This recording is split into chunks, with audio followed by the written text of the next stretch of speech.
Now, as we get started, one of the most deeply held beliefs of mankind is that human beings are the absolute masters of the earth.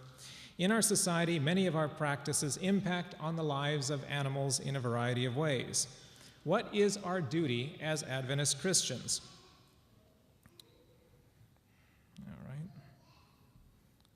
We're just figuring out how to use this thing. This is some of their device we had to use, so if we have any problems, bear with us here. And also, as the ones who are watching online, you'll be seeing mostly the pictures, and that is mostly the program. So you won't be seeing me too much, but that's good because the pictures will be mostly what we are dealing with. So now, is there any debt that we owe to the animals, or are we free to ignore the results of our actions? Tonight's presentation will analyze this from the Word of God. Now, there is a text that we as Adventists are very familiar with. In Matthew 5, verse 48, Jesus tells his disciples, "Be ye therefore perfect, even as your Father in heaven is perfect." Now, this does not mean that we will be absolutely perfect as God is, but instead will have the same type of character as God. God's motives, values, and way of dealing with us, as shown through the life of Christ, are to be our motives, values, and way of dealing with others. The importance of having this experience is found in Christ's Object Lessons, page 69. When the character of Christ shall be perfectly reproduced in his people, then he will come to claim them as his own. Everything we do should be measured by what Christ would do in the same situation. The character we develop now will be taken unchanged into heaven, only the body will be made new.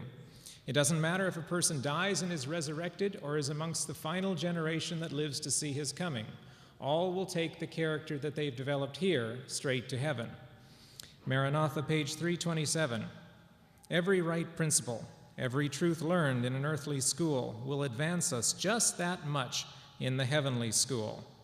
So it becomes our duty to discover what those right principles are that have been revealed to us. We will focus on one of these principles here tonight. Now, it begins with one of the most famous texts in Scripture. Now, I found that virtually every Christian is familiar with this, as are many non-Christians. This is found in Genesis 1, verse 26. And God said, "Let us make man in our image, after our likeness, and let them have dominion over the fish of the sea, and over the fowl of the air, and over the cattle, and over all the earth, and over every creeping thing that creepeth upon the earth." This is the text always used to show that whatever we do to the animal creation is accepted and approved by God. It is the divine mandate that justifies any action that we choose. But are we sure, absolutely sure, that we have applied this verse correctly? What is the principle being given here? The answer to that question will determine how we apply that principle, the dominion principle, to our daily lives. Now this one we're going to go to Colossians 1, verse 16. "For by him, Christ, were all things created that are in heaven and that are in earth, visible and invisible, whether they be thrones or dominions or principalities or powers. All things were created by him and for him." Everything in this world was created by and for Christ, including ourselves and everything around us. All of the animals were created for Christ. As Psalms 50, verses 10 to 11 shows, God claims all animal life as his own. "For every beast of the forest is mine, and the cattle upon 1,000 hills. I know all the fowls of the mountains, and the wild beasts of the field are mine."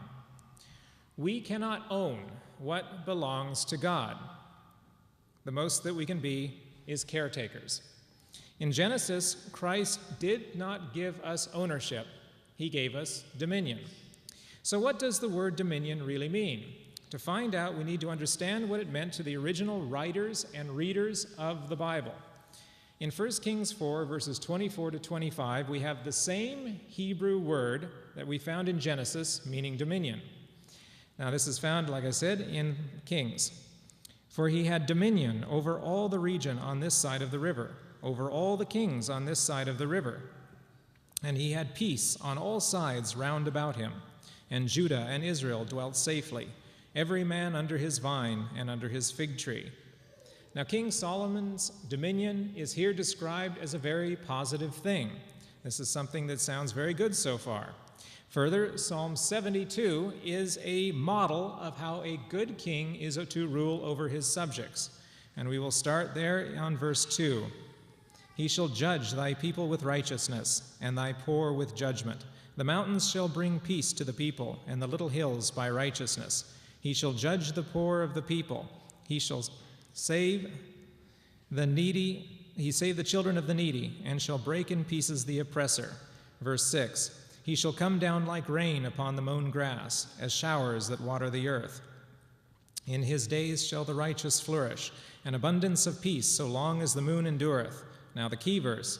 He shall have dominion also from sea to sea, and from the river unto the ends of the earth.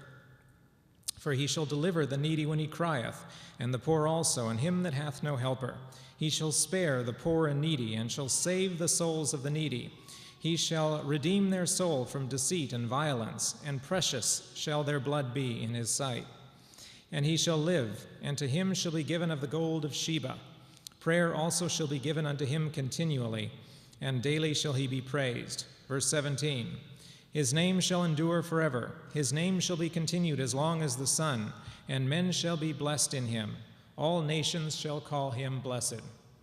Now, I'm sure that we would agree that any king behaving in this manner is doing everything as he should. He has dominion over his subjects, and they praise him for it. He is blessed. This is a beautiful description of what dominion means to God. Yet there's more to it than that. Verses 4 to 8 are mentioned in Patriarchs and Prophets as a promise given to David, which finds its complete fulfillment in Christ. Christ is to have dominion from sea to sea, from the river unto the ends of the earth. As David says in Psalms 103, verse 19, the Lord hath prepared his throne in the heavens, and his kingdom ruleth over all. Jesus is our King. He has dominion over us in exactly the same way that we have dominion over the animals.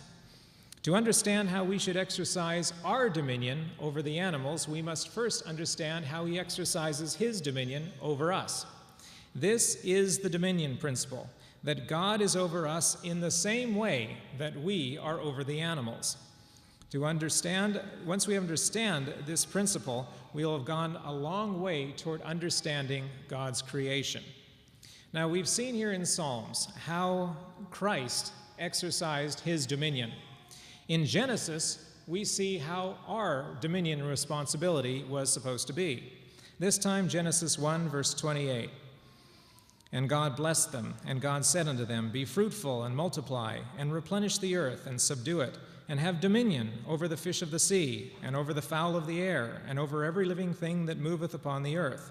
And God said, Behold, I have given you every herb-bearing seed, which is upon the face of all the earth, and every tree, in the which is the fruit of a tree yielding seed. To you it shall be for meat. What was included in Adam's dominion? One glaring thing not included is the eating of animals. Verse 29 makes this very clear. Adam's duty is illuminated further in Genesis 2, verse 15. And the Lord God took the man and put him into the Garden of Eden to dress it and to keep it. Adam was the caretaker of Eden. He had a responsibility to it. It was a mutually beneficial system. Adam was the steward of God's created works. Adam's dominion was no tyrannical, dictatorial exploitation. This is the beauty of God's dominion, that those he has dominion over praise him for it. Now, doesn't Adam's dominion here sound a lot like the dominion in Psalm 72? This is God's dominion. This is how it is in Eden, in heaven, and in the new earth. Upward look, page 291. Our work in this world is to reveal the pure principles that are current in heaven. But like every other principle of God, Satan has invented a counterfeit. He has warped our concept of God's dominion over us. God is believed to be a tyrant, a predestining God that decides who will be saved and who will burn in hell. When Satan sends natural disasters that wipe out homes and lives, we have been convinced to call those acts of God. When children die of starvation and when friends die from disease or accident, we are told to lay the blame at the feet of God. All of this is Satan's version of God's dominion, and of course he has made his own version of our dominion over the animals. To understand our dominion and to understand God's dominion, we must first understand the difference between God's dominion and Satan's dominion. Whatever doesn't belong in God's dominion must fall into Satan's dominion. There are only two choices that we have to choose from. If we are not following God's plan, we are following Satan's plan. So then what is God's plan? God's dominion. Since sin entered the world, we now have permission to kill animals. Well, our question then becomes, when is it acceptable to take the life of an animal? Under what conditions did God allow the taking of animal life? Number one, capital punishment. Spelled out in the Old Testament is a detailed list of crimes that required the death penalty under Israel's theocracy. Number two, self-defense. This applied not only to the individual involved, but also when Israel was attacked by other nations. They had the ability to defend themselves justly. Number three, God's command. Israel was to destroy all the Canaanites out of the land without leaving any left at all. When Achan was stoned, his entire family and household were stoned as well, even though Achan himself was the one who had committed the crime. There are many instances where God himself or his human agents killed people at God's command. So these three categories cover the killing of humans allowed by God. Now we can discover when we are allowed to kill an animal. Now, the first category for humans, capital punishment, does not apply to the animals. Since animals cannot know the law of God, they are incapable of knowingly breaking it. So the first category for animals is as follows. Self-defense. If an animal attacks a human, it is acceptable to kill that particular animal. An obvious example of this is David and the lion. But that does not extend to entire species, only to the individual animal involved in the attack. This is the same as with human beings. Killing a human in self-defense does not mean that we can kill that human's relatives and friends. Number two, God's commands. Now, two main areas are included in this. The first are animal sacrifice. Immediately after sin, God commanded sacrifice to begin. In Leviticus, they were structured and organized. All pointed to Christ's sacrifice and were intended to bring home to man the horror of sin, the vileness of every act committed against God's law. But what God commands, he can also fulfill. When type met antitype, the sacrificial system reached its completion, and God made it clear that all animal sacrifice was to end. So now one area where God commanded man to kill animals has been repealed. The second area where God directed and allowed killing to take place was for food. Now this started after the flood in Genesis 9. But it is important to note that key restrictions were instituted at the exact same time that permission was allowed. Only the clean animals were to be eaten, as specifically listed later in the Levitical law. But the more important restriction was found in Genesis 9, verse 4.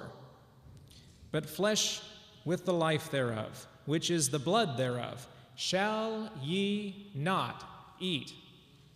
No blood was ever to be eaten. The Levitical law spelled that out in details in Leviticus 17. Is this command obeyed today by anyone other than Orthodox Jews? Ezekiel 33, verses 25 to 26, lists the eating of blood along with idol worship, adultery, and murder as Israel's chief sins. This indicates how serious God considers this particular sin to be. Now, some people claim that this restriction was part of the ceremonial law that was done away with at the cross and therefore is no longer relevant to Christians today. But as we have just looked at, the prohibition to never eat blood preceded the Levitical law by 1,000 years. It was there long before the Levitical law came into being. And it continued to be the rule for the growing Christian church after the death of Christ. And it was even stated in official church policy. This was at the time when they were deciding what was most necessary in the old ceremonial law to take forward into the new Christian church. And they actually had a church council, the highest authority in the Christian body at that time. And they decided what was going to be done. This is found in Acts 15, verses 28 to 29. For it seemed good to the Holy Ghost and to us to lay upon you no greater burden than these necessary things, that ye abstain from meats offered to idols, and from blood, and from things strangled, and from fornication, from which if ye keep yourselves, ye shall do well. Now Paul reaffirms this policy later on in Acts 21, verse 25. So, far from being abandoned at the time of the cross as a forgotten part of the Levitical law, the divine mandate never to eat blood was continued as a vital aspect of the Christian life. It was only during the Middle Ages that apostate Christianity ignored this divine instruction, as they ignored so many other Bible teachings. If the Christian basis for the permission to eat meat is from the Bible, then why don't Christians follow the entire mandate? Obviously, because bloodless meat is tasteless meat. All of the flavor is in the blood. This indicates that the ability of the post-flood humans to eat meat was intended to be a necessity, not a pleasure. Ellen White confirms this on Counsels on Diets and Foods, page 373. But on the same page, she actually gives another reason, even more important reason why meat eating was allowed at this time. God saw that the ways of man were corrupt, and he permitted that long-lived race to eat animal food to shorten their sinful lives. Soon after the flood, the race began to rapidly decrease in size and in length of years. So, in effect, it was a discipline for the race's wickedness that meat eating was allowed. Those today who argue for meat eating because the Bible allows it are in effect arguing for the opportunity to be disciplined and to have their lives shortened. If meat eating was a necessity, that leads to the conclusion that when it was no longer a necessity, it would no longer be done. Now, less advanced cultures in all ages have had a justifiable need to eat meat when better food was unavailable. But does that apply to us today in the United States and other developed nations where every conceivable type of food is readily available? A century ago, Ellen White extensively detailed how meat was not only unnecessary, but harmful. We are in the last days, the final atonement, when we should be striving to rid ourselves of the world's attractions. As God gives light to his people, he expects them to utilize it. This is found now in Spalding and McGann collection, page 46. After the fall, the eating of flesh was suffered in order to shorten the period of the existence of the long-lived race. It was allowed because of the hardness of the hearts of men. As we move on into the 21st century, God has clearly spelled out a better way. Will we continue to harden our hearts to his will? Now, the next question we need to look at is, we've looked at when we can take the life of an animal. Now we need to find out, when is it acceptable to cause an animal to suffer without causing them to actually die? Again, we must first examine God's dominion over us in the Bible to see what that entails. Number one, discipline, spanking a child, locking up a thief, giving leprosy to Elisha's servant, wandering 40 years in the wilderness, letting cause and effect run its course in all its myriad forms. All are forms of discipline. Number two, to save life. An example of this would be an operation that causes pain but saves the patient's life. Removing a gangrenous limb before it has a chance to spread its infection. Eating broccoli, one of the worst forms of torture ever discovered yet on earth. So now then, what about the animals? But there are many today who argue that animals do not suffer as much as humans, or maybe not even at all. Why is that, we ask? Well, they're different from us. So we need to ask the question, what is different between animals and people? So now let's ask that question of an evolutionist. What really separates humans and animals?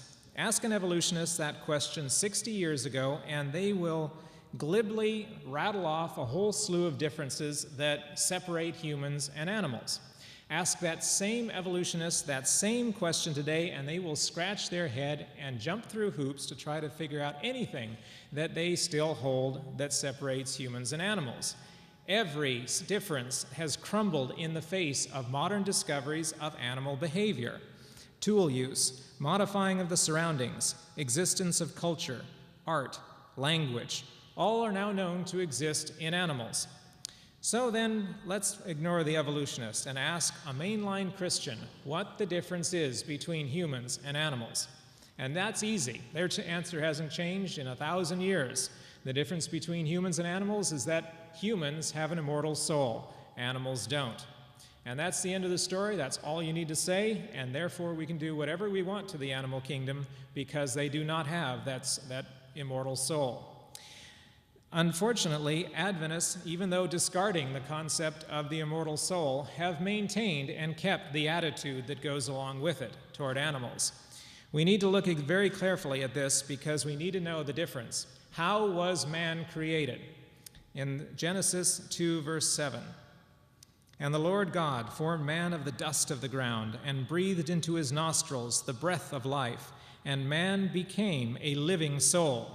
Take away the breath of life and man ceases to be a living soul. Now the Hebrew word for soul in Scripture is nephesh. That is a word consistently used for humans every time it is referring to their soul. So now let's remember that word as we go forward. We're going to now look at Genesis 7, verse 15. This is when the animals were coming in to the ark, 2 by 2. "And they went in unto Noah into the ark, 2 and 2 of all flesh, wherein is the breath of life." So now animals have the breath of life like people do. Now we're going to look at Genesis 1, verse 20 and 24. "And God said, Let the waters bring forth abundantly the moving creature that hath life." And the word for creature is the same as with humans, soul, nephesh. "Let the earth bring forth the living creature, nephesh, after his kind." And then we go to Genesis 2, verse 19. "And out of the ground the Lord God formed every beast out of the field, and every fowl of the air, and brought them unto Adam to see what he would call them. And whatsoever Adam called every living creature, nephesh, that was the name thereof." The word nephesh is used interchangeably in the Hebrew to describe both animals and humans. It is the same. They are living souls because they have the breath of life in exactly the same way that humans have the breath of life and therefore are living souls. And it even extends into the New Testament, where we find in Revelation 16, verse 3, at the time of the plagues, "And the second angel poured out his vial upon the sea, and it became as the blood of a dead man, and every living soul died in the sea." So just as man has the breath of life and therefore is a living soul, so do animals have the breath of life and therefore are living souls. They are identical to us in that respect. The only defining difference that separates humans from the animals is that humans were made in the image of God. That, in its most important aspect, means that we have a conscience and can choose morally between right and wrong. But in terms of pain and suffering, there is no difference. We feel pain because we are vertebrates with a nervous system, and all vertebrate animals have the same nervous system and the capacity to feel pain. Our vertebra protects our spinal cord. From our spinal cord radiates nerves that lead to every part of our body. The free nerve endings are what register pain, heat, and cold. All animals with a vertebra have a spinal cord and a nervous system like ours. Their free nerve endings register pain, heat, and cold like ours do. The animals with a vertebra are divided into 5 groups: mammals, including humans, birds, reptiles, fish, and amphibians. All of these animals feel pain in the same way that we do physically. Animals feel with emotions. Animals have intelligence. They think things out and make choices based on their experiences. Entire books have been written documenting cases of animal intelligence and animal emotion. I have spent most of my adult life studying animal intelligence and animal emotion, and I can testify of its truth. I could spend a week listing examples of animals using their intelligence or showing their feelings. But I don't need to, since there is clear inspiration from Ellen White showing the truth of this. In Ministry of Healing, page 315 to 316, as I look at that, let's remember 3 questions. Do animals have intelligence? Do animals experience emotions? And do animals suffer? Ministry of Healing, page 315. The intelligence displayed by many dumb animals approaches so closely to human intelligence that it is a mystery. The animals see and hear and love and fear and suffer. They use their organs far more faithfully than many human beings use theirs. They manifest sympathy and tenderness toward their companions in suffering. Many animals show an affection for those who have charge of them, far superior to the affection shown by some of the human race. They form attachments for many which are not broken without great suffering to them. Animals experience physical pain, such as heat and cold. They suffer in this way. And emotional suffering, such as loss, unhappiness, and terror. So since we have shown that they suffer as we do, now we can go back to our question of when can we cause them to suffer? When is it acceptable to cause them to suffer? Again, as with taking life, causing suffering is the same as with humans. Number 1, discipline. We use a leash to prevent the dogs from chasing the neighbors. We spay and neuter dogs and cats to prevent them from hurting themselves or others. When ducks gather to nest, we put up electric fences around them to shock any fox out to eat the egg.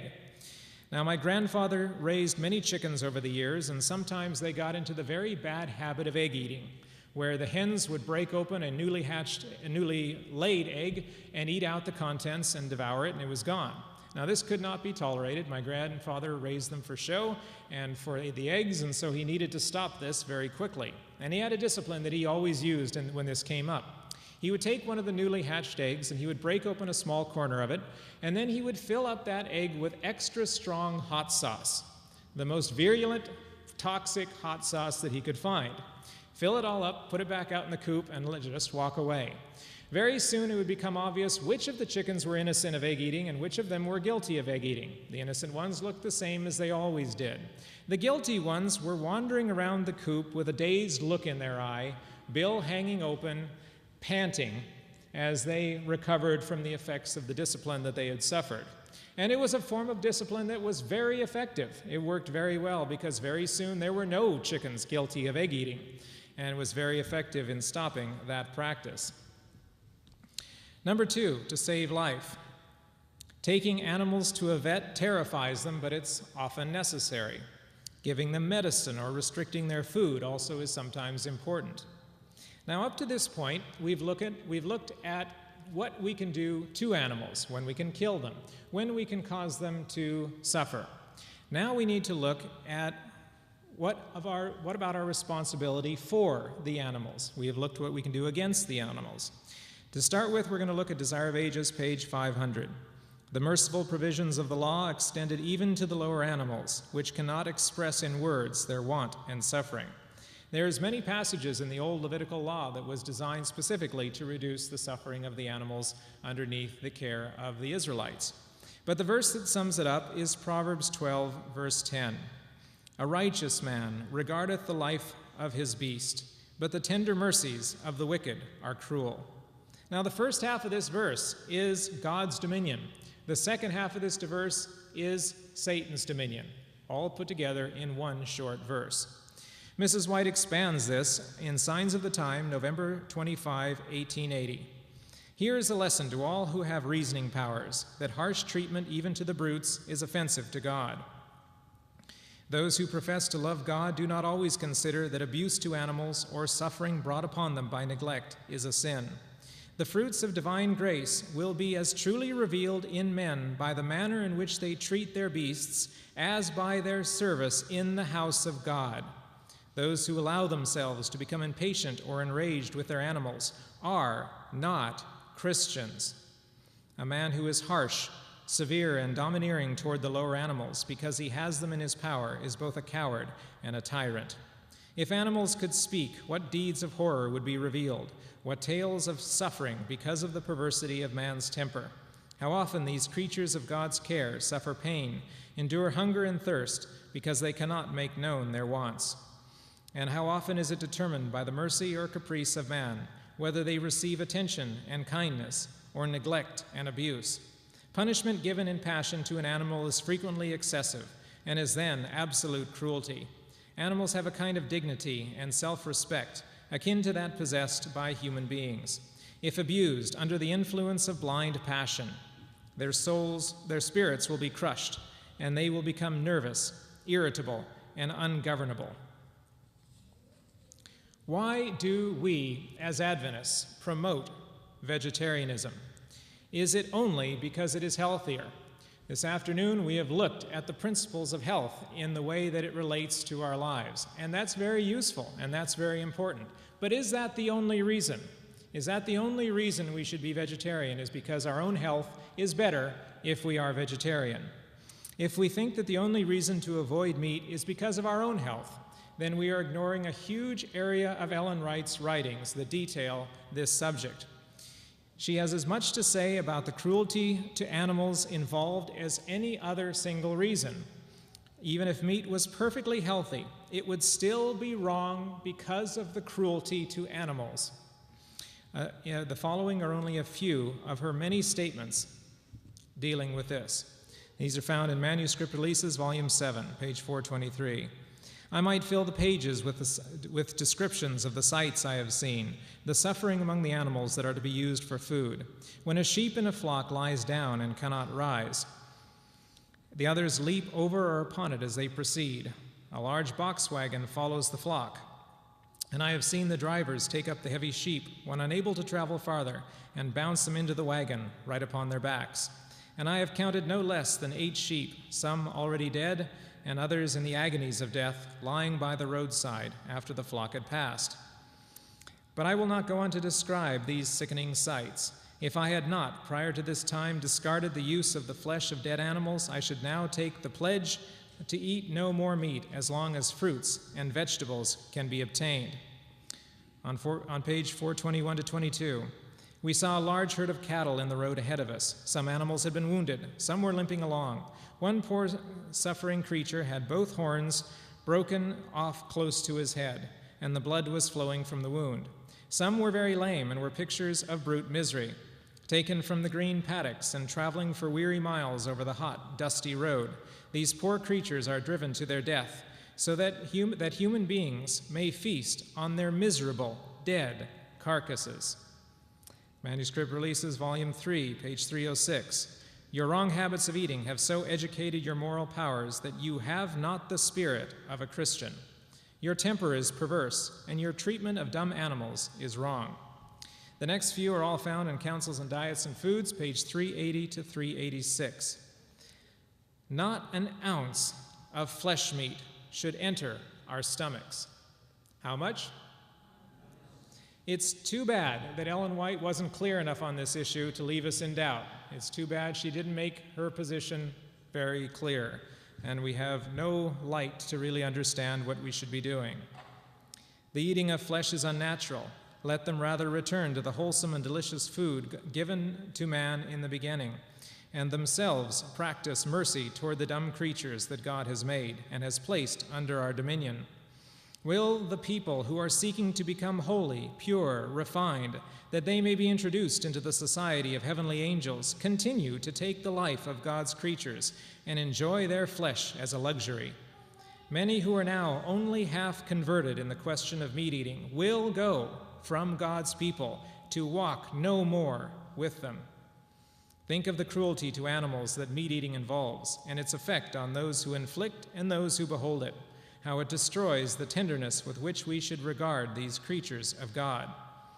Animals are often transported long distances and subjected to great suffering in reaching a market, taken from the green pastures and traveling for weary miles over the hot, dusty roads, or crowded into filthy cars, feverish and exhausted, often for many hours deprived of food and water.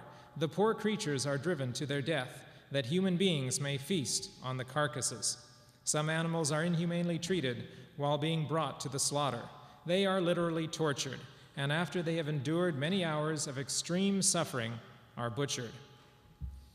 The question is often asked of me, is it a sin to eat meat? The only way to answer that is to go to inspiration and find what God has told us in this area.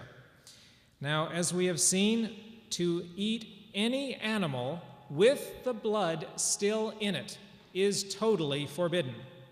It makes no difference if it is a clean animal or not. So to eat a chicken or a cow with the blood still in it is as much of a sin as to eat a pig. Ellen White has made it clear that when better foods are available, that it is no longer permitted for us to eat meat in the last days of history. For example, Counsels on Diets and Foods, page 390. In a country such as this, where there are fruits, grains, and nuts in abundance, how can one think that he must eat the flesh of dead animals? On the next page, we have plenty of good things to satisfy hunger without bringing corpses upon our table to compose our bill of fare. So the answer to our question is this: it is a sin to eat meat if better food is available, or if we are eating blood-containing meat, which is all the meat found in restaurants and on supermarket shelves, unless it is specifically listed as kosher. The Bible and Spirit of Prophecy are very clear about this. Now, in the century since Ellen White wrote her extremely strong statements condemning the way that we raise food in our society, we have invented a totally new way of raising food in our society called factory farming. The animals killed for food today are completely removed from the old McDonald's farm of the past. Factory farming is big business. Whatever is cost-effective is the only consideration. Mass-produced chickens and turkeys are raised in warehouses. As they grow to full size, they become a solid mass of birds with no space to spare. Far overcrowded, they literally rub each other raw. The weaker are trampled to death. Disease spreads like wildfire. Injured and diseased birds are left untreated until they die. Pigs and many cows are kept in closed concrete stalls. They are fed whatever fattens them quickest, not what keeps them healthy. To prevent disease, they receive massive amounts of antibiotics, in the long run making them even more unhealthy. Pigs are actually as intelligent as dogs and have complex emotions.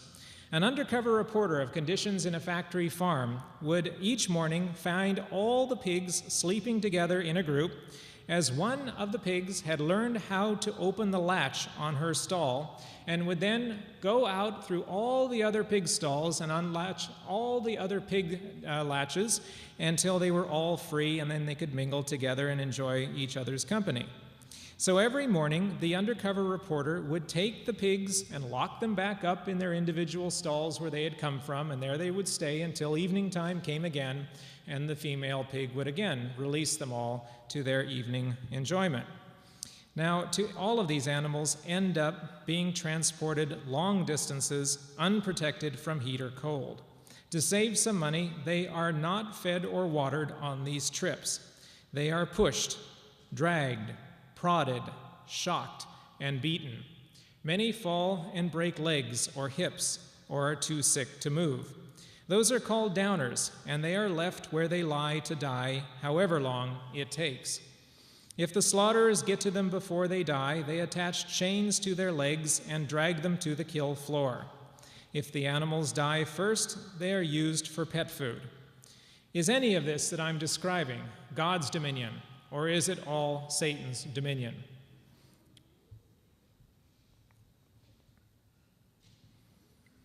Most beef cattle and sheep are raised on open rangeland throughout the West. Any animal that even remotely competes with them are considered vermin and killed on sight.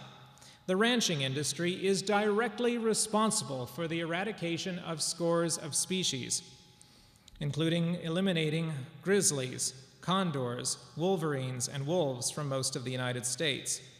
Little prairie dogs have been killed by the billions for no other reason than that they dig burrows and eat grass.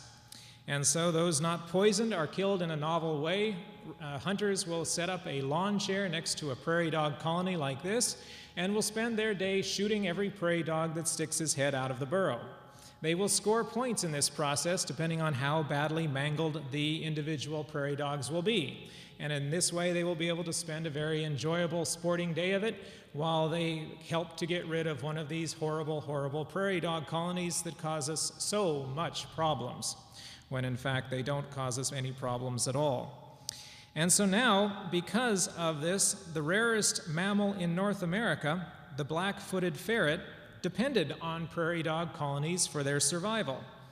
As the prairie dog colonies were destroyed, they are now down to 3% or less of their original population. The black-footed ferret became virtually extinct, and now much cost and effort is expended trying to restore them back to their original homes. So now we spend millions of dollars to save and restore what we spent millions of dollars to destroy.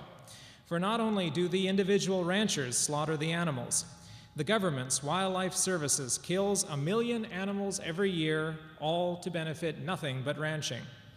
They kill them with, and how do they kill them? With traps and poisons that kill anything indiscriminately. They corner babies in their dens and gas or burn them to death. All of this bloodshed so that we can butcher the cows ourselves in our meat-addicted culture. Now, up to this point, you may have noticed some of the pictures have been getting a little bit more grim than when we started. Now, you will be thinking perhaps that I have taken the most gory, graphic pictures that I could find off the internet to display what I've been talking about.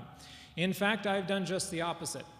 I found the least objectionable, gory pictures that I could possibly find to display what I was talking about, because there's far worse that I would that I did not choose from to illustrate this sermon.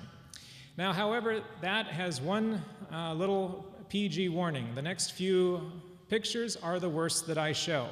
And so I'm giving you a little warning. If you can make it through the next dozen or so pictures, the rest will not be as bad.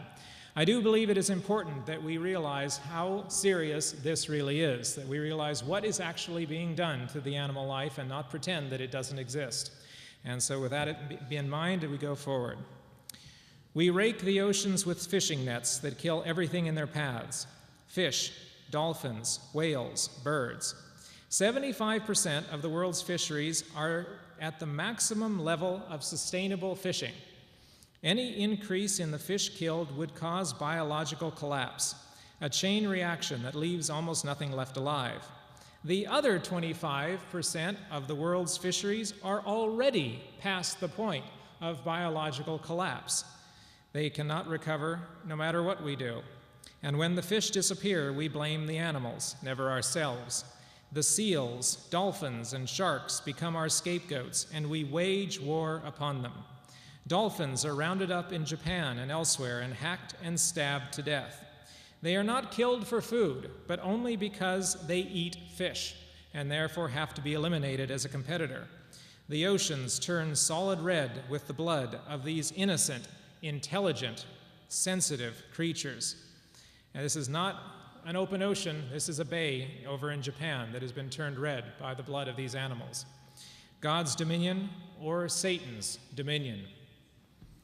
Dairy cows are also confined extensively. Their life is a constant cycle of being impregnated, giving birth, and having their day-old calves taken from them.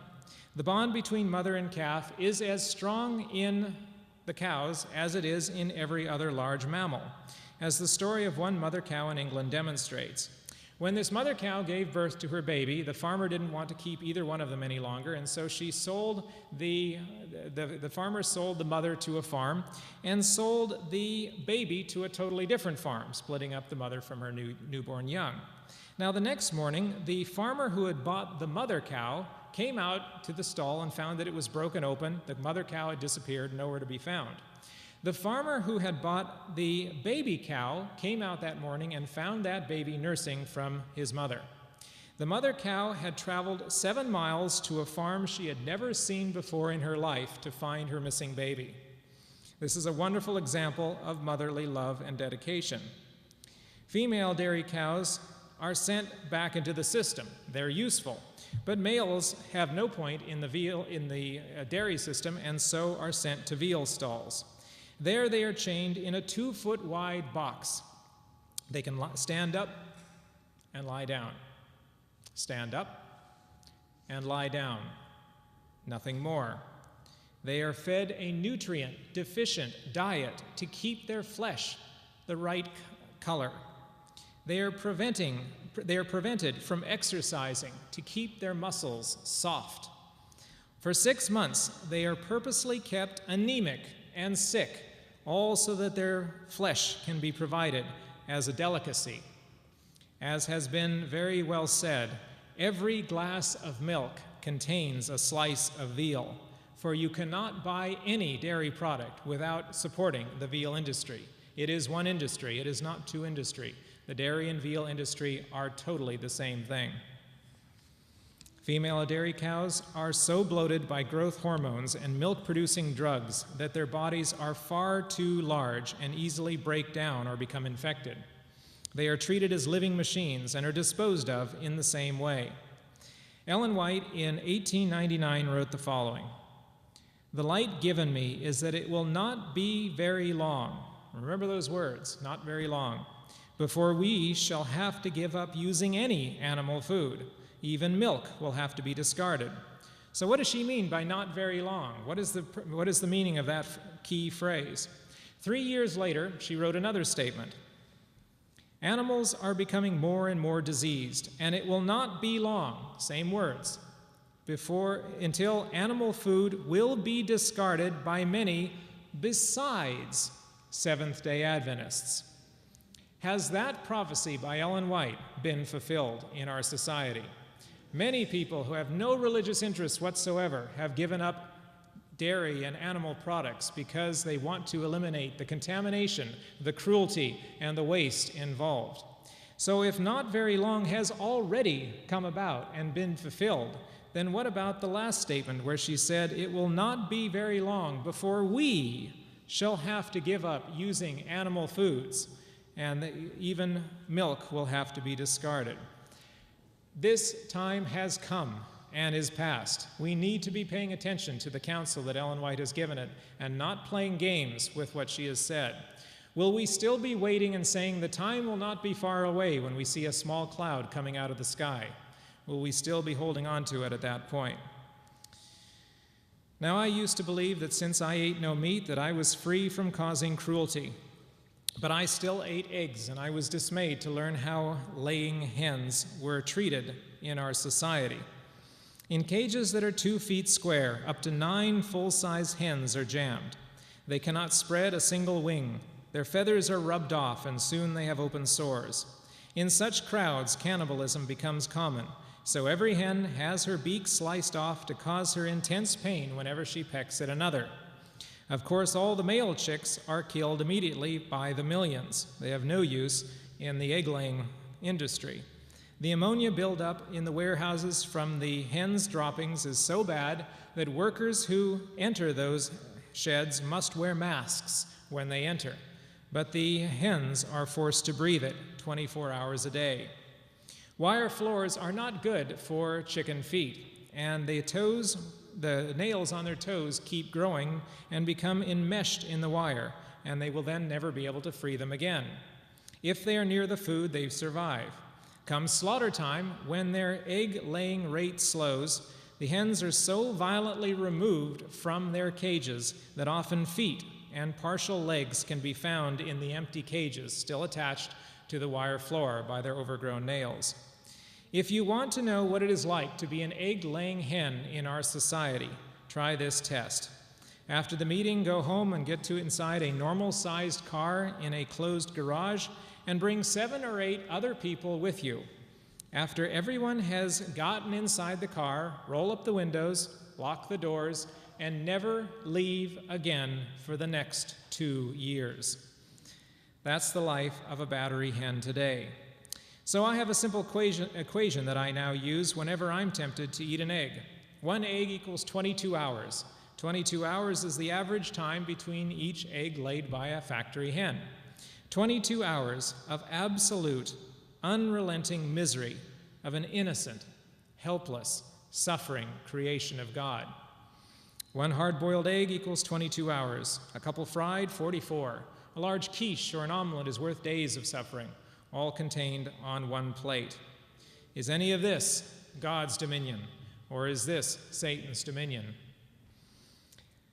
For thousands of years, much of people's food has been obtained by hunting and fishing. But with modern farming, hunting is now mainly for sport. There is no stronger indictment of the way that we treat animals than that we kill them purely for fun and entertainment. Desire of Ages, page 356 to 357. Satan's hatred against God leads him to hate every object of the Savior's care. He seeks to mar the handiwork of God, and he delights in destroying even the dumb creatures. A better description of sport hunting could not be written. Millions killed every year in the U.S. alone, all for trophies and bragging rights. Safaris that kill one of every species of African antelope to have each variety of horns. To make it more fun, many hunters use as inefficient a weapon as possible. Bow and arrow users lose half the deer that they shoot. Those that escape end up dying by themselves from blood loss, infection, or from having the arrow penetrate deeper to a vital organ. State wildlife agencies build up game species for hunters at the expense of all other wildlife. Hunters cause an average of 1,100 human injuries per year and between 100 to 200 human deaths per year.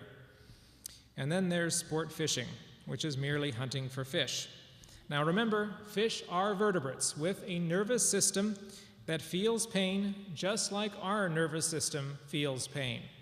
They don't show it like other animals because we can't hear the sounds that they make without special equipment. Fish have the same social lives and emotional feelings as every other vertebrate animal. In South Africa, an aquarium had an Oranda goldfish named Big Red. Now into Big Red's tank was placed a very special Moor goldfish named Blackie. Now, Blackie was born with birth defects that prevented him from swimming properly or even able to function. Now, but he was still able to survive. Now, from the moment that Blackie was put into Big Red's tank, Big Red sensed Blackie's helplessness and took it upon himself to be Blackie's friend. Big Red would pick Blackie up on his back and help him around the tank to wherever they needed to go. When the food was sprinkled onto the surface of the tank, Big Red would get underneath Blackie and raise him up to the surface so that they both could feed. Now, at the time this story was reported, it had been going on in this way for over a year. This is a year of altruism, the giving of yourself without hope of reward, being shown from a small fish on a continued basis. But no regard is ever given to the fish, and the worst tortures are heaped upon them so that we can relax and enjoy the outdoors. The fishhooks we use rip into their mouths with all the intensity that a nail would feel in our mouths. They use their mouth to examine their surroundings since they have no hands or paws. Often hooked fish lose their ability to eat until the gaping wound heals. Fish lose their protective coat of mucus by being handled by humans. Without this mucus, they are susceptible to bacteria and waterlogged tissues, both of which can be fatal. Many fish are so exhausted from fighting the fisherman's line that when released, they go into shock for hours and are easily caught by predators. A Canadian study found that a hooked fish removed from the water and kept out of the water for 60 seconds and then put back into the water, catch and release, had a 72% mortality rate. 72% of the fish after their release died. Nobody can tell me that it is more humane to catch and release a fish when you have a 72% mortality rate of the fish that are being released. Those not thrown back slowly die by drowning in the air. Sometimes that will take well over an hour. I have watched fish being skinned alive as they struggled. Our casual acceptance of cruelty toward fish because they look and act differently from other animals is based largely upon our own emotional attachments to animals that seem more like us. When our pleasure causes others pain, we fit the description of the pre-flood inhabitants in Patriarchs and Prophets, page 92. They delighted in destroying the life of animals, and the use of flesh for food rendered them still more cruel and bloodthirsty, until they came to regard human life with astonishing indifference. Now, please understand that what I'm talking about here tonight is not part of a political agenda or the regular environmental issues that are so often discussed by our society. There are many meat-eating, hunting, fishing environmentalists who would be very annoyed by the subjects I'm talking about here tonight.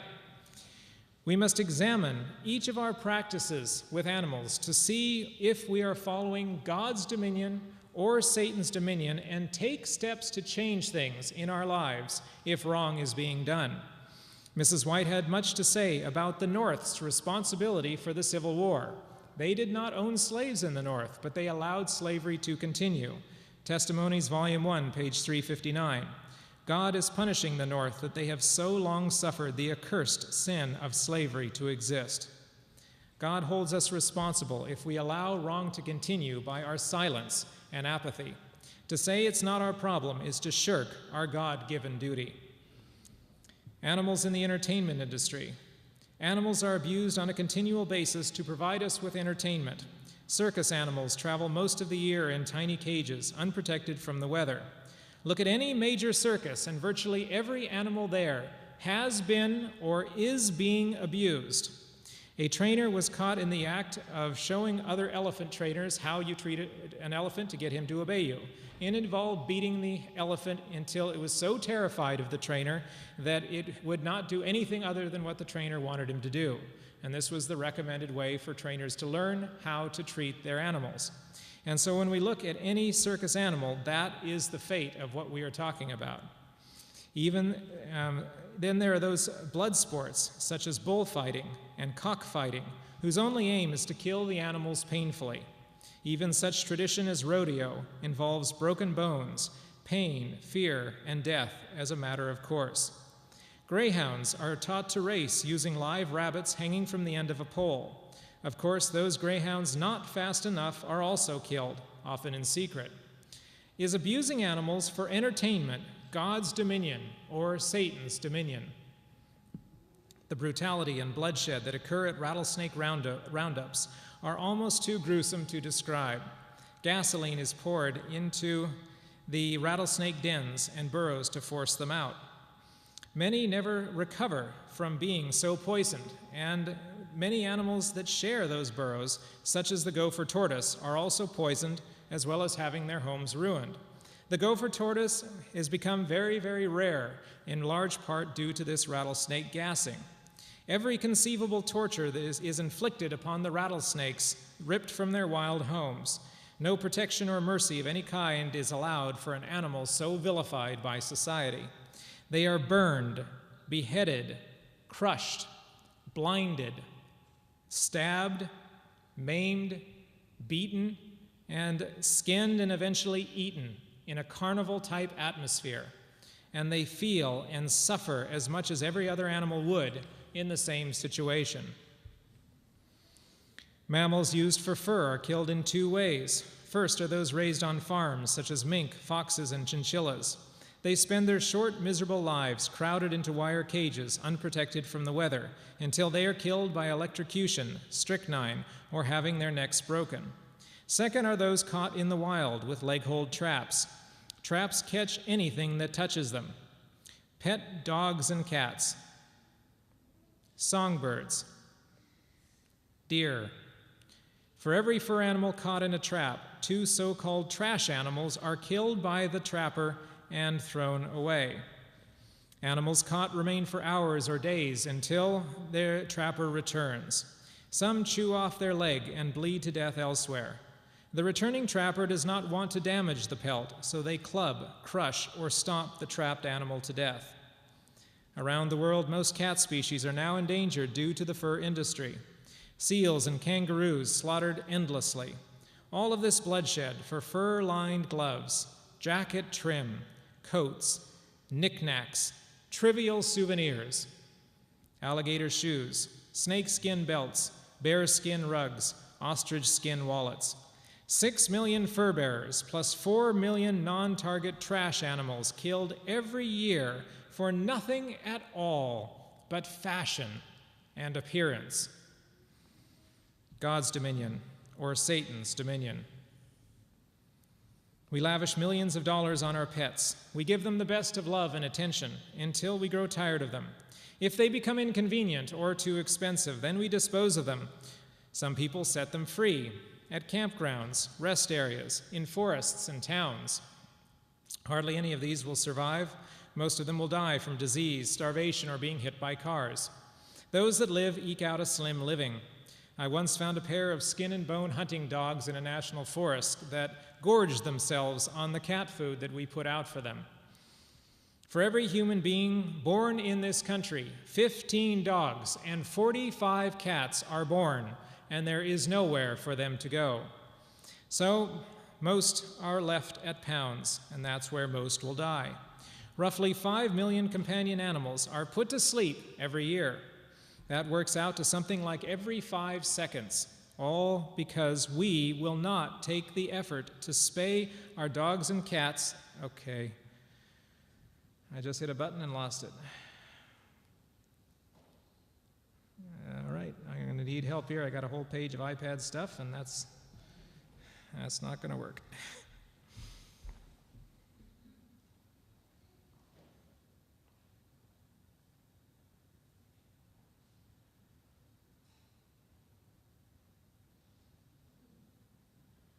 Will it go back to the same place, or will we have to?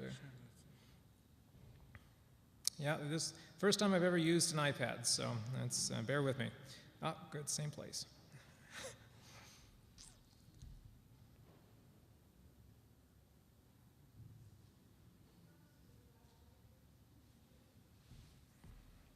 Next. I don't have to have that if I don't need it, so it's fine. Okay. All right, so all because we will not take the effort to spay and neuter our pets in our care, and because we allow animal breeding puppy mills to continue to exist. Are we fulfilling our God-given duty of stewardship toward our most loyal friends? Parrots are being driven to the brink of extinction to supply the illegal pet trade. On their way to us, 9 out of 10 will die, 90%. Those that survive end up as living curios, stuck in a cage for their color and their beauty. Many live as long as we do, 80 to 90 years, forever cut off from the life that they should be living. Tropical fish are caught with cyanide. Again, up to 90% of those fish caught dying en route to the pet store before they ever reach us. But in addition, the coral reef and any non-target animals are left dead from the cyanide that has been used in their capture. All again so that they can end up in tiny tanks for our amusement.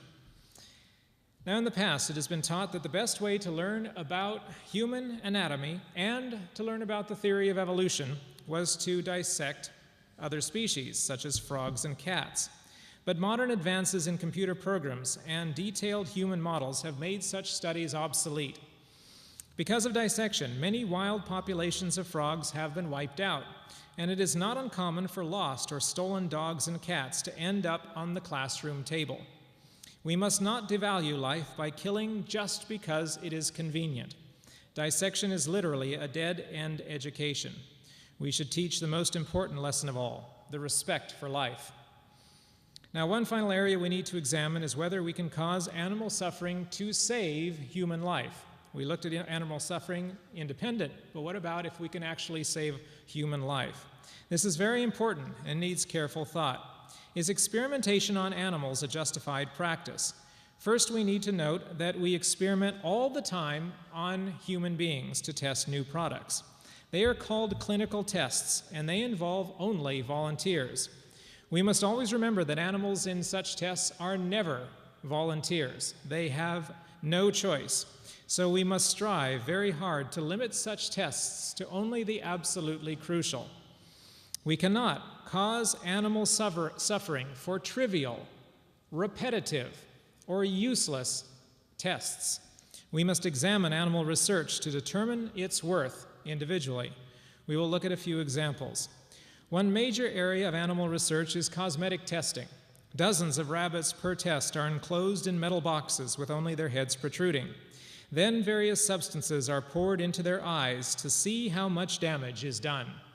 Go to your bathroom or laundry and try to find any product that hasn't been tested in this way. It can't be done.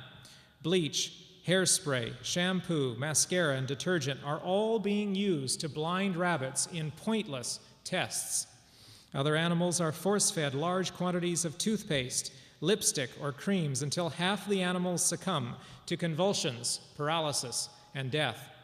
Others have chemicals that are applied to their bare skin, causing massive chemical burns to measure skin irritancy levels. The companies that continue these tests say that it is for public safety and because the tests are required by law. That is a lie. No law requires these tests to be performed, and over 600 companies that never test on animals prove the truth of that. A few examples of the hundreds of companies that do not test on animals include famous names like Avon, Revlon, and Tresemme.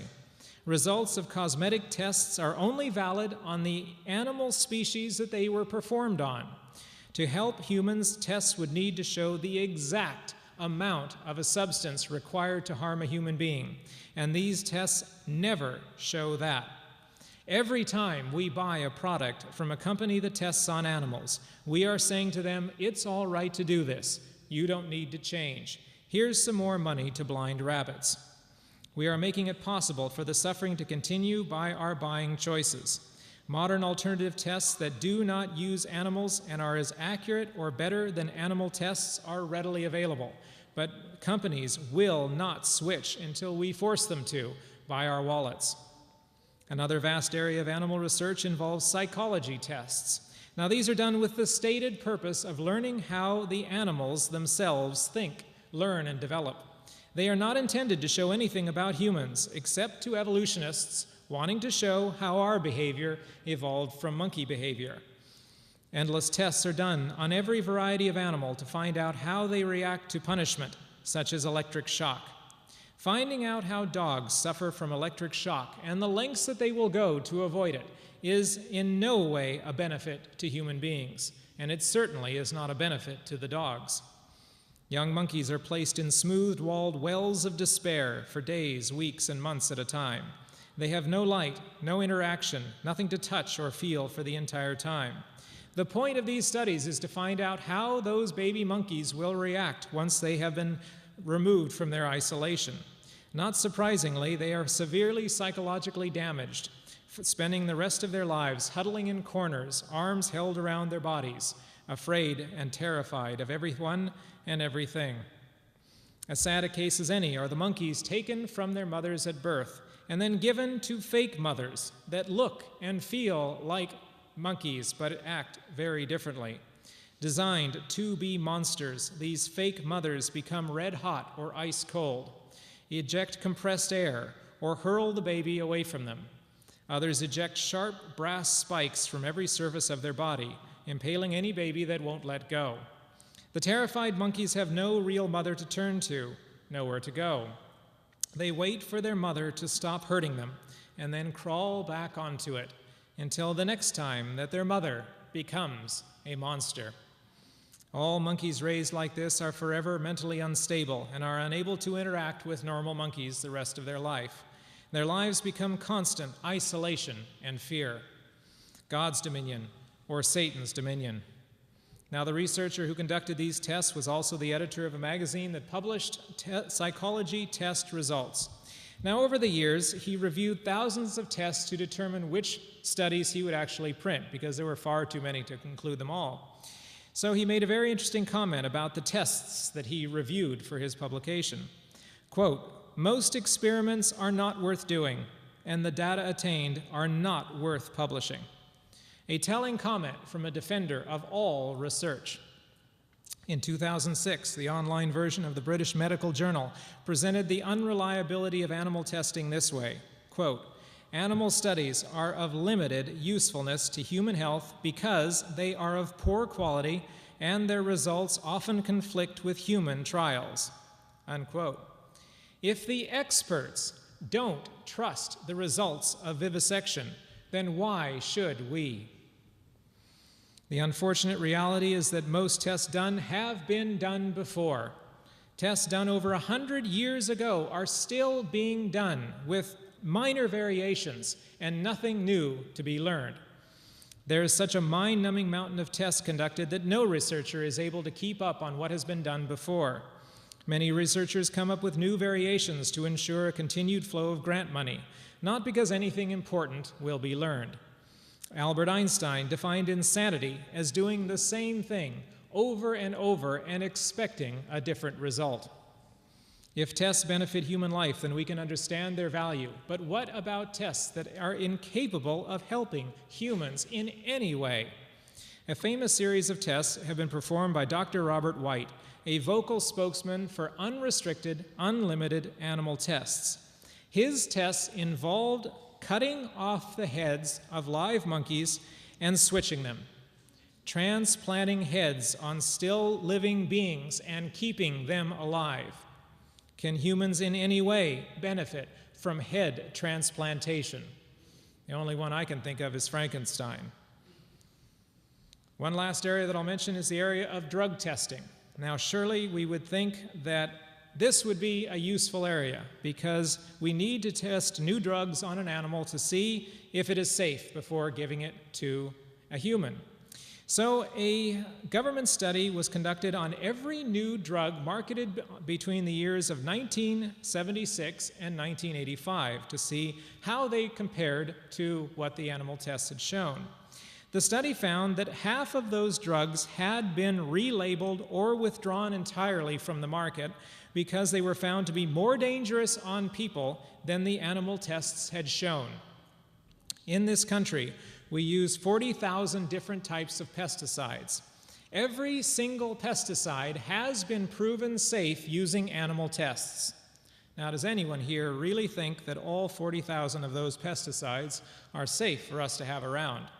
One pesticide no longer used in the United States, although it is still used in other countries, that was also proven safe using animal tests was DDT. And we all know how dangerous that particular one has turned out to be. Animal research can often be used as a wax nose to prove whatever the researcher wants.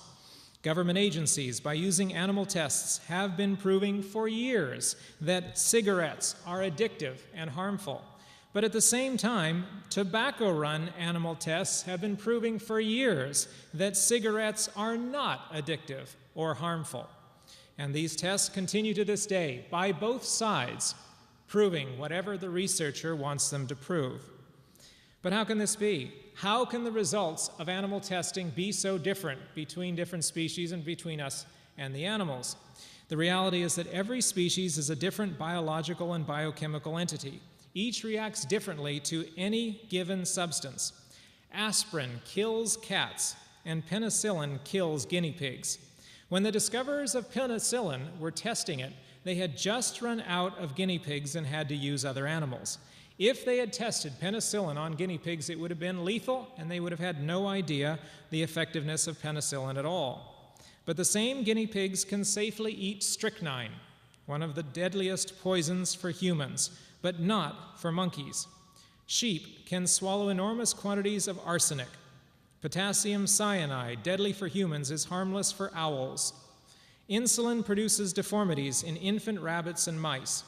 A dose of opium that would kill a man is harmless to dogs and chickens.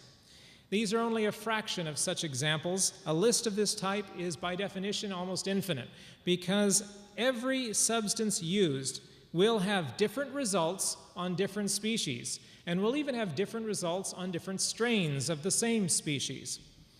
But one more example needs telling.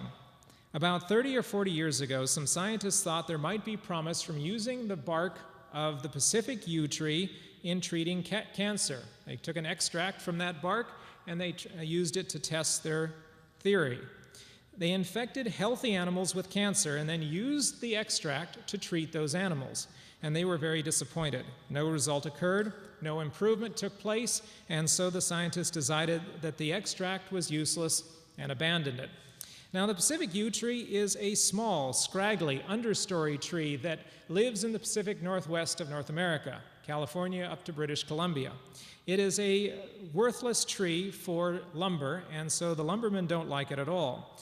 And so they usually will cut it down and burn it when they cut down the regular trees, and they will just throw the yew trees away. Now, here's a picture of a yew tree that started growing in 1865, and I took this picture a few years ago. It shows they don't get very big very fast. Now, a decade ago, scientists were really thinking that there should be something with this Pacific yew extract. It really should have worked. And so they decided to try again. But this time they used clinical human tests instead of animal tests, and the results were astonishing. The extract was extremely effective in treating certain forms of cancer, far better than anything else we had available. It was in fact the most promising treatment to come along in ages. But now there was a serious problem. For 30 years, lumbermen had been wastefully destroying yews as a trash tree, and so now it was hard to find enough yew trees to provide the extract. So two drastic consequences resulted from our faith in animal testing. First, the treatment of cancer patients was delayed for 3 decades. Second, for all that time, the main source of the treatment was allowed to be foolishly destroyed instead of being utilized. How many other life-saving drugs have been lost to us in this way? In this yew case, our reliance upon animal tests has actually cost human life.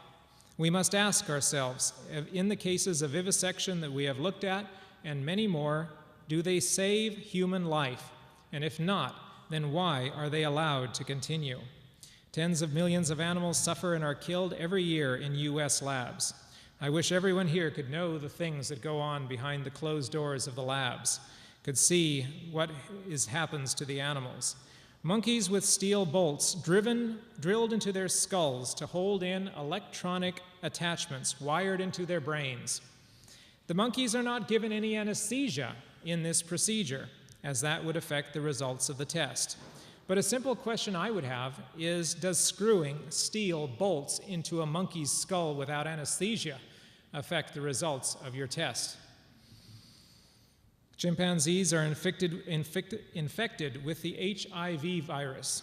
They cannot get AIDS. Nothing that we have tried has given them that particularly human disease. But once infected, they can never be let out of their cages or have any kind of interaction with humans or other chimps.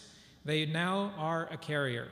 And so they spend their entire lives in a cell the size of a closet.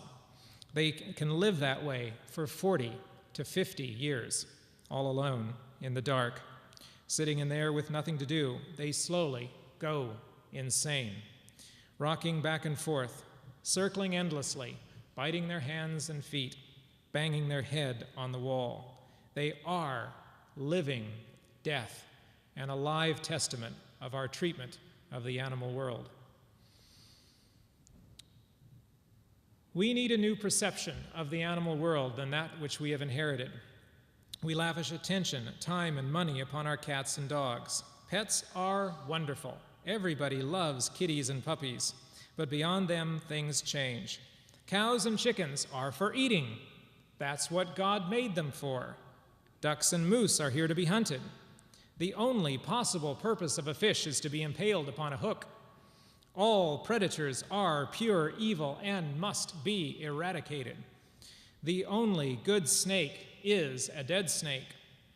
We think animals are beautiful in pictures and nature films, but let them do anything that causes us the slightest inconvenience, and the first solution proposed is to kill them. We marvel at the colors on a butterfly and unthinkingly squash every moth that we can find, when in reality moths are virtually identical to butterflies. For woe unto any animal that doesn't meet with our standard of beauty. Everyone knows all about bats and spiders, octopuses and snakes. They are ugly, so they must be bad. The reality is that most people know next to nothing about such animals, and what they do know is 95% nonsense. Test yourself, true or false. Bats fly into people's hair. Bats suck blood. Tarantulas swarm onto people, biting them to death. Snakes leap out of trees to strangle people. Octopuses pull swimmers down to their death. All of these answers are, of course, false, as are hundreds of other stories that I'm sure we're all familiar with. Stories created hundreds of years ago to scare people are passed on as gospel truth from generation to generation. Until we throw away the myths, we will never appreciate animals for what they really are: living, breathing, feeling creations of God with their own lives and purposes in God's plan. We may not understand that purpose, and it may in fact have nothing to do with us, but that in no way negates the importance of it. As an illustration of our thoughtlessness in caring for the animal creation entrusted to our dominion, we need only look at the list of those animals threatened with extinction. That list has grown over the years until it includes over 1,000 animal species. That does not include the hundreds of animals that have gone extinct already in the last 500 years. And once they are gone, we can never get them back, no matter how much we may want to. Right now, there is a huge crisis in North America with the bat world. A fungus has started infecting bats in the northeastern part of the country, and it kills all bats that it infects, 100% mortality. And right now, New England has lost most of its bats. And I was just up there in Maine. We were holding meetings up there, and I virtually saw no bats while we were up there. And we talked to the church members who tell us that every single bit of food they get from their garden has to be fought for, because the insect population has exploded over the last few years. Their insects are much worse than they've ever been before, and that's due to the loss of the bats, which keep the insect populations in control. God has plans for all of these animals that affect all the ways that we live, and sometimes we don't realize how important they are until they are lost. The question has often been asked, these are horrible things that I'm describing here tonight. Obviously, they are horrible, horrible things. But what can we do about it? We're not able to change anything. We often feel helpless to change wrongs that are being done, but we actually have more influence than we realize. In tonight's presentation, I have very carefully chosen only those issues that we in this country can alter by our actions. I'm not asking you to go out and picket McDonald's. I'm not asking you to join every animal protection group available. What I am asking is that we examine our own lives to see where we are involved in cruelty to animals and take steps to eliminate our involvement with that cruelty. There are 3 steps that we can all take to save the lives of animals. Number 1, never directly cause an animal to die. Hunting and fishing are obvious, but just as deadly are meat and fur. Every time we buy any fur or ivory or meat, we directly cause animals to die. Don't kill that snake. It's not out to get you. There is never any justification to ever kill any non-venomous snake in North America, and only in the most unusual and extreme cases should venomous ones be killed. They are vitally important to the ecosystem and only use their venom for 2 reasons: to catch food and to defend themselves. Leave them alone, and they will leave you alone. One of the most hated snakes in the East is the copperhead, and they are the least dangerous of all the venomous snakes. They have very, very mild venom, and they will not kill anybody but under the most unusual circumstances. And so they get persecuted as one of the most deadly ones, when that has actually no basis in fact whatsoever. Number 2, first, find non-lethal solutions to animals in your yard that annoy you.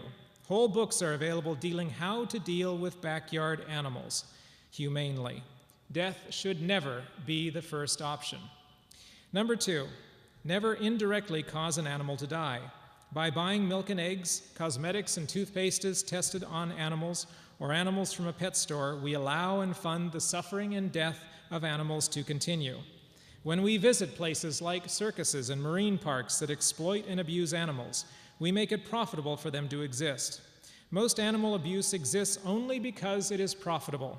When people stop giving money to the abusers, the suffering and death will stop. And don't say that you're only one person and can't have any impact. A vegetarian saves the lives of hundreds of animals by his food choices. As with spreading the gospel, our task is to help save the individual, not to look at the unsaved billions and give up. Number 3, educate others of what is going on. Tell your family and friends what you've learned here. Express how much these things bother you. Vivisection exists only because the majority of people are unaware of what is happening in the labs. Abuse thrives on secrecy. If we would adopt these 3 steps, we would save countless lives. We as individuals can make a difference if we will only make the effort. It is our duty and responsibility as God's caretakers of His creation. As long as we allow and are participate in these practices that hurt animals, we will forever come short to Christ's admonition in Matthew 5:48. Be ye therefore perfect, even as your Father in heaven is perfect. We cannot have the character of God when we are tainted with such cruelty. We as followers of Christ are to be an example to the world and universe of His law working in His people's lives. When we fulfill the dominion principle, we will have taken one more step toward that goal. Now, in tonight's presentation, I've shown our responsibility to the animals and the ways that which we have mishandled it. I have very much condensed what could have been said, as entire books have been written dealing with every subject I talk about. But I can be summed up further yet into one brief passage by Ellen White. Everything I've talked about tonight is embraced by this one passage found in Patriarchs and Prophets, page 442, talking about the experience of Balaam. Balaam had given evidence of the spirit that controlled him by his treatment of his beast. A righteous man regardeth the life of his beast, but the tender mercies of the wicked are cruel. Few realize as they should the sinfulness of abusing animals or leaving them to suffer from neglect. He who created man made the lower all animals also, and his tender mercies are over all his works. The animals were created to serve man, but he has no right to cause them pain by harsh treatment or cruel exaction. It is because of man's sin that the whole creation groaneth and travaileth together. Suffering and death were thus entailed, not only upon the human race, but upon the animals. Surely then it becomes man to seek to lighten, rather than instead of increasing, the weight of suffering which his transgression has brought upon God's creatures. He who will abuse animals because he has them in his power is both a coward and a tyrant. A disposition to cause pain, whether to our fellow men or to the brute creation, is satanic. Many do not realize that their cruelty will ever be known, because the poor, dumb animals cannot reveal it. But could the eyes of these men be opened, as were those of Balaam, they would see an angel of God standing as a witness to testify against them in the courts above. A record goes up to heaven, and a day is coming when judgment will be pronounced against those who abuse God's creatures. I can add nothing to that, but to ask that we please allow that day to come soon, for the animals' lives and the vindication of Christ's character are in our hands. Let us remember the words in Isaiah 11, verse 9, "They shall not hurt nor destroy in all my holy mountain."